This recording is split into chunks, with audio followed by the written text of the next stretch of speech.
नमस्कार बंधुगण मु बल्ला आपन स्वागत करछि इन्वेस्टिंग नॉलेज ओडिया को। आज आम जानिबा शेयर मार्केट रे आमे काहेकि टंका लगाइबा। साधारणतः सबु लोक माने सेमानक टंका को एफडी आरडी पीपीएफ और एलआईसी रे लगाई थांती,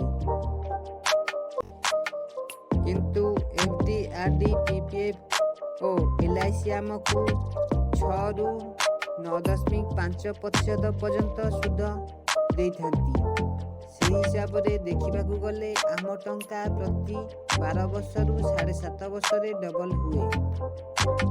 किंतु दुखर विषय जे आम देश भारत रे द्रव्य मूल्य वृद्धि इन्फ्लेशन दर शतकड़ा 8.5% होई गलानी, जहारी फल रे आमे आज किणुथुबा 1000 टंका जिनिसर मूल्य आगामी 8.5 वर्ष रे डबल होई जीवो। तेबे आमे लगेइथिबा टंका जदि एफडी आरडी पीपीएफ और एलआईसी अति कम रे 7.5 वर्ष रे डबल हुए, तेबे भी सुधा आमे लगेइथिबा टंकार किछि मूल्य रहिला नाही, कारण जिनिसर मूल्य सेतेबेले को डबल पाखापाखी होई आसीथिबो, जहा मात्र आउ गोटे वर्ष रे डबल होई जीवो।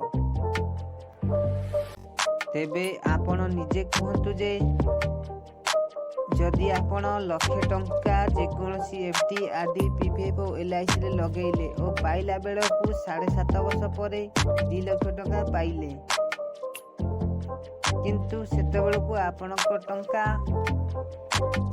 डबल होई जाइथिबो। मात्र द्रव्य मूल्य वृद्धि रे आपणक टंका मात्र 1,16,000 टंका होई रही जाइथिबो। तेबे आपणकू केमती लागिबो चिंता करंतु। पीपीएफ एफडी आरडी और एलआईसी रो कंपाउंडिंग इंटरेस्ट और इन्फ्लेशन द्रव्य मूल्य वृद्धि रो कंपाउंडिंग इंटरेस्ट आपण एही लेखारे देखिबाकू पाइबे। आशा करे भिडियोटी रे आपनकू किछि जानिबाकू मिलिथिबो। रहुछि देखा हबो नेक्स्ट वीडियो रे। जय हिंद।